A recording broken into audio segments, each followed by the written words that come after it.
Baie welkom by die voorlesing van die Afrikaanse Sabbatskoolles vir blindes en swaarsiendes.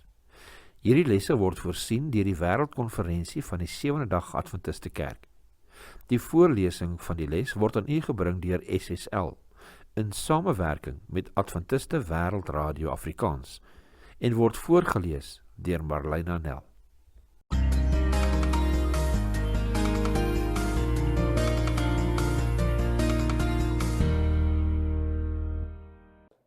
Dinsdag 7 Julie. Die krag van God vir die verlostes. Die kern van die boodskap in 1 Korintiërs 1 vers 18 kan mens nie miskyk nie. Dit is eenvoudig te duidelik. Wat die kruis vir jou beteken, hang van jou beskouingspunt af. Dit is die dwaasheid vir diegene wat teen God in opstanding kom, maar dit is die krag van God vir die wat smag na die verlossing wat dit bring. Lees Kolossense 1 vers 20 en 1 Petrus 2 vers 24. Wat het Jesus vir ons aan die kruis vermag? Ons lees Kolossense 1 vers 20. En dat hy deur hom alles met homself sou versoen, nadat hy vrede gemaak het deur die bloed van sy kruis. Ek sê deur hom, die dinge op die aarde, sowel as die dinge in die hemele. 1 Petrus 2 vers 24 lees as volg. Wat self ons sondes in sy liggaam op die kruis uitgedra het, sodat ons die sondes kan afsterwe en vir die geregtigheid lewe, deur wie se wonde julle genees is. 1 Petrus 2 vers 24. Wanneer ons die evangelie verkondig, moet ons, soos ons reeds gesien het in 1 Korintiërs 1 vers 17, woorde van menslike wysheid vermy, sodat die kruis van Christus nie van sy krag ontneem word nie. In die lig van vers 17 word dit duideliker waarom die teenoorgestelde van dwaasheid nie menslike wysheid is nie, maar die krag van God is, soos gelees in vers 18. Die kruis, wat in vele opsigte die keersy van menslike wysheid is, toon juis hoe dwaas die wysheid van die mens in werklikheid is.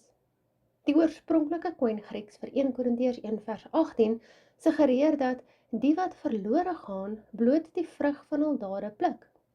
Mens kan die eerste helfte van hierdie teksvers ook soos volg uit die brontaalteks vertaal.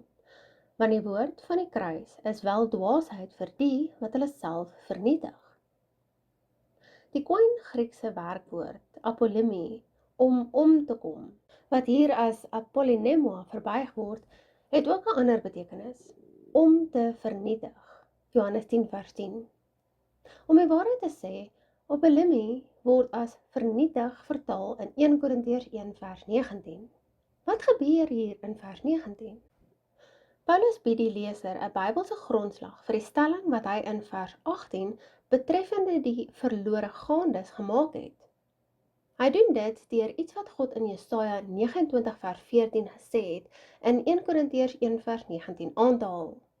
In vers 19 is God egter die een wat die vernietiging bring, wat op die oog afstrydig met die reeds vermelde betekenis moontlikheid in die oorspronklike koin Grieks vir vers 18 is, naamlik dat die Godverwerper se trots tot selfvernietiging lei. Hierdie is nie 'n teenstrydigheid nie. Die idee is dat God die selfvernietigende proses wat rebelse trots klaar begin het, bloot ter wille van ingryping aanhelp en voltooi. In teenstelling met die verlore gaandes, dui die sinsnede in 1 Korintiërs 1 vers 18 vir ons wat gered word op die feit dat verlossing slegs van die Here afkom. Wat Paulus hier indirek sê, is dat ons gered word en derhalwe nie ons self red nie. Selfredding is immers iets wat niemand kan doen nie. Ons verlossing lê buite die mens, by God. Vernietiging is dus iets wat ons oor onsself kan bring, met verlossing as die teendeel, 'n geskenk. Verlossing is 'n genadegawe aan die sondaar. Soos duidelik uit 1 Korintiërs 1 vers 21 blyk, is God die een wat elkeen red wat in hom glo. Hier kom dwaasheid dus neer op die verwerping van die genadegawe wat God die mens deur die soendood van Christus geskenk het, met die gevolg dat die godloonaar vernietiging oor hom of haarself bring.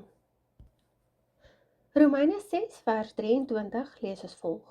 Want die loon van die sonde is die dood, Maar die genadegawe van God is die ewige lewe in Christus Jesus, ons Here. In watter opsig herhaal Paulus hier sy standpunte van 1 Korintiërs 1 vers 18 en 19? Ons lees en sluit af met 1 Korintiërs 1 vers 18 en 19. Want die woord van die kruis is wel dwaasheid vir die wat verlore gaan, maar vir ons wat gered word, is dit die krag van God. Want daar is geskrywe, ek sal die wysheid van die wyse mense vernietig en die verstand van die verstandige mense tot niet maak.